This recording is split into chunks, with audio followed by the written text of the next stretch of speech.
Bulletin में सबसे पहले ऑपोजिशन की हिकमत अमली का जिक्र। पीपल्स पार्टी के चेयरमैन बिलावल भुट्टो जरदारी ने पीडीएम में शामिल जमातों को मशवरा दिया है कि 10-10 जलसों में कुछ नहीं रखा, तहरीक अदम एतमाद का फैसला कर लें, फिर हमारी चाय की दावत पर भी हुकूमत के पसीने छूट जाएंगे। लाड़काना में खिताब करते हुए कहा कि पीपल्स पार्टी जानती है कठपुतली हुकूमत को कैसे घर भेजना है। उन्होंने कहा कि वो अपनी इत्तेहादी जमातों को मनाएंगे कि नालायक और नाअहल वज़ीर आज़म को घर भेजने के लिए तहरीक अदम एतमाद की तरफ आएं। विफाकी वज़ीर दाखिला शेख रशीद अहमद ने जस्टिस रिटायर्ड अजमत सईद को ब्रॉडशीट तहकीकाती कमेटी की सरबराही से हटाने का मुतालबा मुस्तरद कर दिया है। कराची में न्यूज़ कॉन्फ्रेंस के दौरान शेख रशीद ने कहा कि अगर मरियम नवाज को अजमत सईद की बजाय मलिक कयूम का इंतजार है तो जान लें कि ऐसा बिल्कुल नहीं होगा।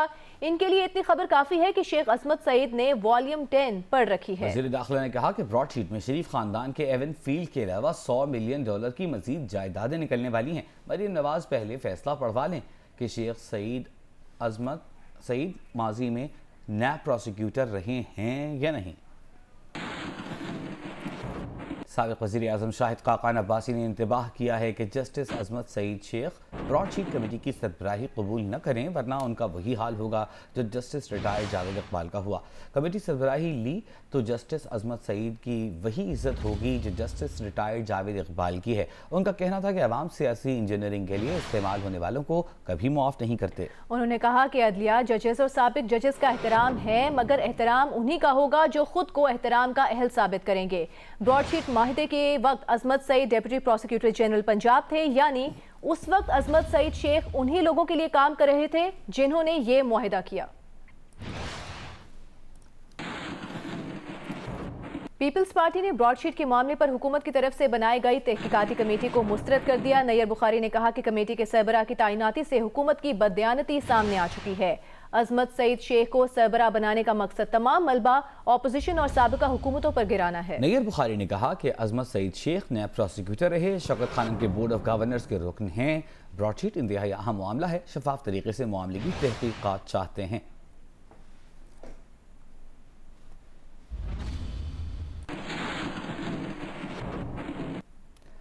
नैब खैबर पख्तूनख्वा ने मौलाना फजल रहमान के दामाद फैयाज अली को 28 जनवरी को तलब कर लिया। नोटिस में कहा गया है कि फैयाज अली ज़राए आमदन और असासों की तफसीलात समेत पेश हों और नैब दफ्तर में पेश होकर अपना बयान कलम बंद कराएं और पेश ना होने की सूरत में कानूनी कार्रवाई की जाएगी। फैयाज अली JUIFA के साबिक सेनेटर हाजी गुलाम अली के साहिबजादे हैं।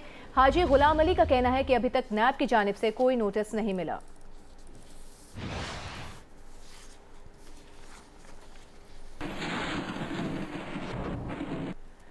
यहाँ आपको बताएंगे, भारतीय फौज ने कंट्रोल लाइन के चिरीकोट सेक्टर में बिला इश्तियाल फायरिंग की है। ISPR के मुताबिक भारतीय फौज ने दानिस्ता तौर पर शहरी आबादी को निशाना बनाया। भारतीय फौज की फायरिंग और गोलाबारी से 18 साल की लड़की जख्मी हुई। ISPR का कहना है कि पाक फौज ने भारतीय फौज की फायरिंग और गोलाबारी का भरपूर जवाब दिया।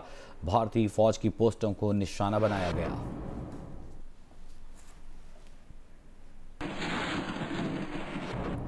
स्टेट बैंक ने शरह सूद 7% पर बरकरार रखने का फैसला किया है।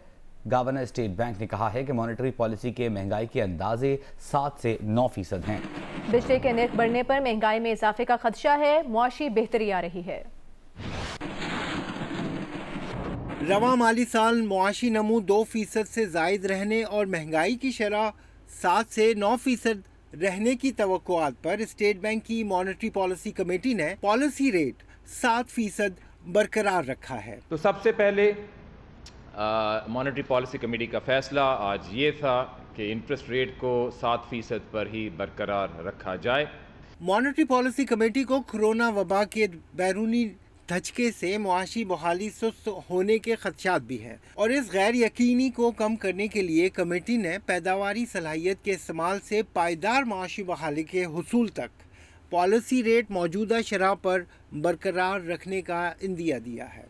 जैसे जैसे हमारी माशी हालत बेहतर होती जाती है कि हम फुल कैपेसिटी की तरफ आते हैं और जो हमारी इकोनॉमिक रिकवरी है वो काफ़ी हद तक मजबूत हो जाती है, तो उस लेवल पे पहुंच के जब पॉलिसी रेट में कोई चेंज करने की ज़रूरत आई तो वो जो चेंज होएगी एक ऐसे अंदाज में होगी कि यकदम ना हो।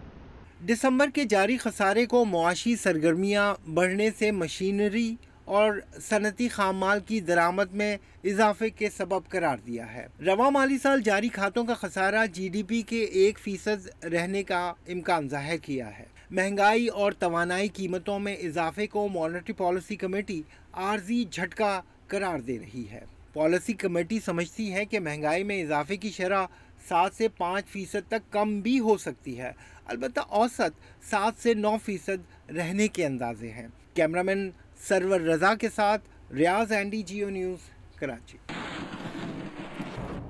और एक हफ्ते के दौरान महंगाई की शरह में 0.32% इजाफा हुआ है। इदारे शुमारियात के मुताबिक एक हफ्ते के दौरान 19 अशिया ज़रूरिया की कीमतों में इजाफा हुआ। एक हफ्ते के दौरान घी की फ़ी किलो कीमत 6 रुपये 34 पैसे बढ़ गई। चिकन की कीमत फ़ी किलो के हिसाब से 8 रुपये 44 पैसे का इजाफा हुआ उसमें, और दाल मूंग फ़ी किलो 4 रुपये इजाफे के साथ 233 रुपये हो गई। दाल चना फ़ी किलो 1 रुपये 28 पैसे इजाफे के साथ 141 रुपये हो गई। दाल मसूर दाल माश की कीमत में भी एक हफ्ते के दौरान इजाफा। गुड़, सरसों के तेल, माचिस, वॉशिंग सोप की कीमतों में भी इजाफा हुआ। इदारा शुमारियात के मुताबिक मुल्क में चीनी की फ़ी किलो औसत कीमत में 1 रुपया 24 पैसे की कमी हुई।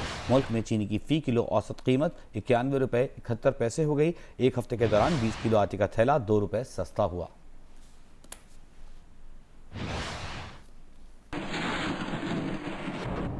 हुकूमत ने एक बार फिर बिजली की कीमतों में इजाफा कर दिया है। ताजिरों, सनतकारों और घरेलू सारिफीन ने इजाफे को ज्यादती करार देते हुए इसे फौरी वापस लेने का मुतालबा किया।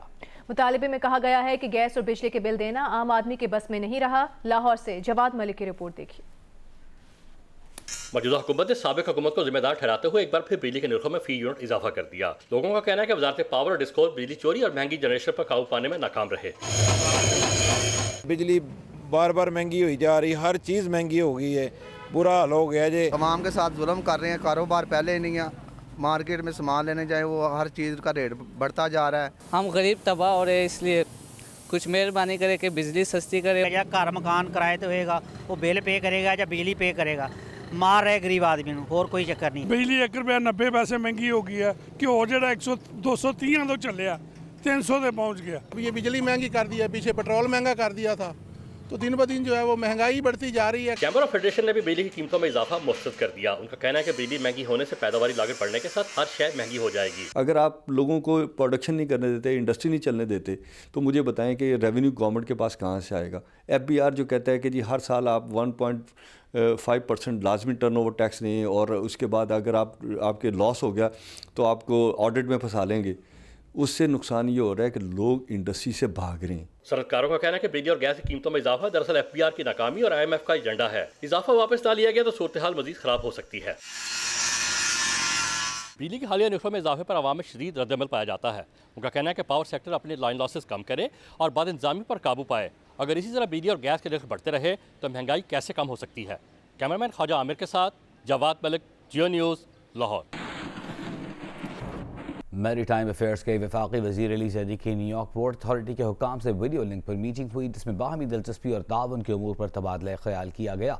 मीटिंग में न्यूयॉर्क पोर्ट अथॉरिटी और मैरीटाइम अफेयर्स की वजारत के बाहमी ताउन बढ़ाने के लिए 2 तरफ़ा दौरों पर भी इत्तेफाक हुआ। इजलास में पाकिस्तान और अमरीका के ताल्लुकात बढ़ाने और बैनुल-अक़वामी मैरीटाइम सिक्योरिटी बढ़ाने पर भी इत्तेफाक हुआ। मीटिंग में US काउंसिल जनरल ने पोर्ट गवर्नेंस और मैनेजमेंट की जदीद प्रैक्टिसेस पर इज़हार ख्याल किया।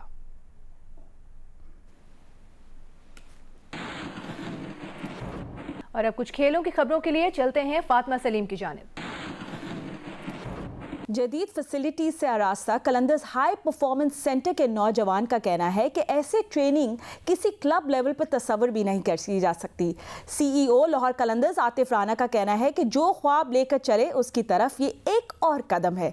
जबकि डायरेक्टर गेम आकिब जावेद कहते हैं कि मकसद नौजवानों को वो कुछ फराहम करना है जो उन्हें इंटरनेशनल लेवल पर लगता है। कलंदर्स हाई परफॉर्मेंस सेंटर में क्रिकेट की सरगर्मियों का आगाज हो गया है। ऐसी सहूलियात के साथ नौजवानों को ट्रेनिंग करने का मौका मिल रहा है जिनका उन्होंने क्लब लेवल पर तस्वर भी नहीं किया था।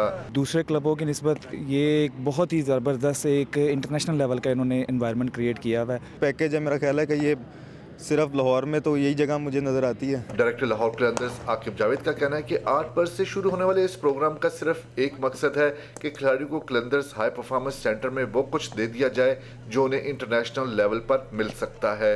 एक बच्चे ने आना है तो उसने एस्ट्रो के ऊपर अपनी बैटिंग भी करनी है, जो नेट्स हैं उसमें अपनी बॉलिंग भी करनी है, फील्डिंग भी करनी है, जिम भी करना है। और एंड में हमने इनको, जब आपके 3 घंटे के सेशन के बाद आप थकते हैं मेंटली फिज़िकली, फिर एंड में एक योगा का इनका एक होता है। सीईओ लाहौर कलंदर्स आतिफ राना का कहना है कि कोविड एसओपीज के साथ हाई परफॉर्मेंस सेंटर शुरू किया है तो औकात से बढ़कर रिस्पांस मिल रहा है।